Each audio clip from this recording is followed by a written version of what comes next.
उन वक्तों का बयान जिनमें दुआ कबूल होती है और हम लोगों की दुआ कबूल क्यों नहीं होती है। इस वीडियो में आज आप पूरा देखें। अगर आपने अभी तक इस्लामिक मसाइल वर्ल्ड को सब्सक्राइब नहीं किया है, सबसे पहले चैनल को सब्सक्राइब करें, साथ में दबाएं बेल आइकन को। बिस्मिल्लाहिर्रहमानिर्रहीम। आज मैं आपको बताने जा रहा हूं उन वक्तों का बयान जिन वक्त में हमारी दुआ ज़रूर कबूल होती है और इसके साथ साथ हमारी दुआ कबूल क्यों नहीं होती है।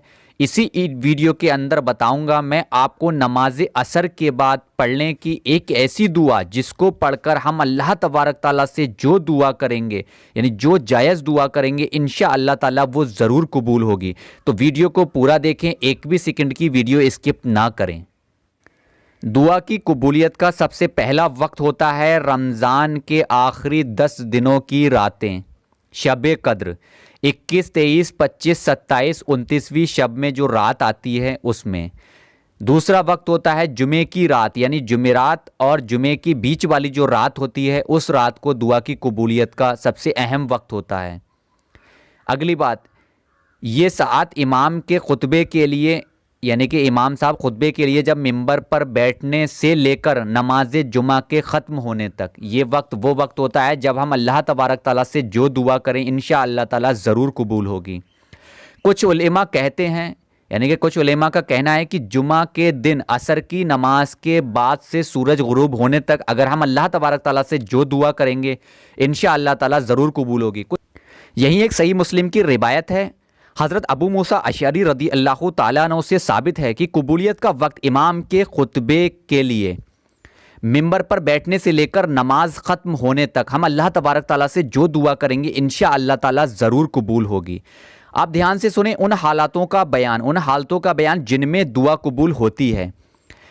नमाज की अजान होने के वक्त, यानी कि अजान सुनने, अजान का जवाब देने और अजान की दुआ पढ़ने के बाद दुआ करें, यानी कि जब अजान हुई, अजान पढ़ने के बाद अजान हुई, अजान को हमने सुना, अजान को दोहराया, उसके बाद अजान की जो दुआ पढ़ी, दुआ पढ़ने के बाद अगर हम अल्लाह तबारक ताला से जो दुआ करेंगे इंशाअल्लाह ताला ज़रूर कबूल होगी। आप सुने दूसरा वक्त, अजान व तकबीर के बीच, अजान व तकबीर के बीच हम अल्लाह तबारक ताला से जो दुआ करेंगे इंशाअल्लाह ताला वो दुआ ज़रूर कबूल होगी। जो शख्स किसी भी तरह की मुसीबत या परेशानी में फंसा हुआ हो, अजान होती हो, अजान होते वक्त जब लफ्ज़ हय्या अलस सलाह, हय्या अलल फलाह आए, उसके बाद वो अपनी मुसीबत व परेशानी के लिए अल्लाह तबारक ताला से दुआ करे, इंशाअल्लाह ताला उसकी हर तरह की परेशानी, मुसीबत, दुख, तकलीफ़ खुद ब खुद ख़त्म होगी इंशाअल्लाह।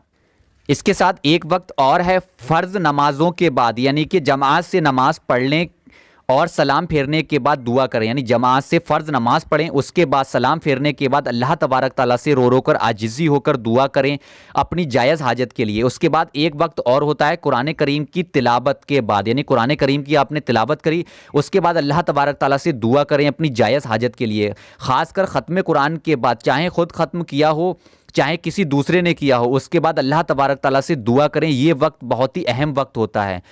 इसके साथ साथ ख़ासकर कुरान ख़त्म करने वाले की दुआ, यानी कि जो कुरान पढ़ता है, कुरान पूरा मुकम्मल पढ़ता है, उसके बाद वो अल्लाह तबारक ताला से जो दुआ करेगा, जो भी जायज़ दुआ करेगा इंशाअल्लाह ताला वो ज़रूर कबूल होगी। मैंने आपको बताया वो वक्त जिन वक्त में हमारी दुआ इंशाअल्लाह ताला ज़रूर कबूल होती है।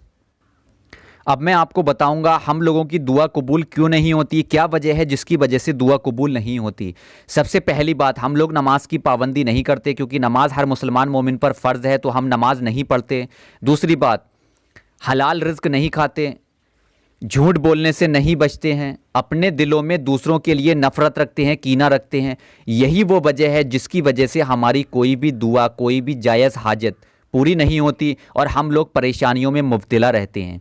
अब ध्यान से सुने वो दुआ जिसको पढ़ने से असर की नमाज के बाद अगर हम इस दुआ को 298 मरतबा पढ़कर अल्लाह तबारक ताला से जो जायज़ दुआ करेंगे इंशाअल्लाह ताला हमारी हर जायज़ दुआ कबूल होगी।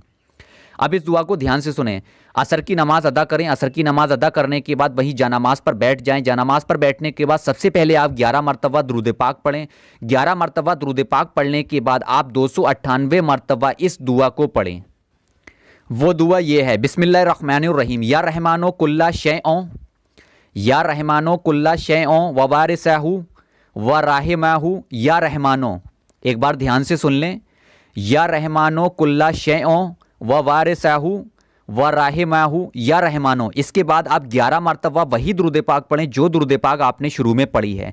इसको पढ़ने के बाद आप अल्लाह तबारक ताला से रो रो कर आजिज़ी होकर दुआ करें अपनी जायज़ हाजत के लिए व अपनी जायज़ मुराद के लिए। इंशाअल्लाह ताला आपकी हर एक जायज़ हाजत पूरी होगी। इंशाअल्लाह ताला आपकी हर एक जायज़ दुआ कबूल होगी, आपकी हर परेशानी दूर होगी।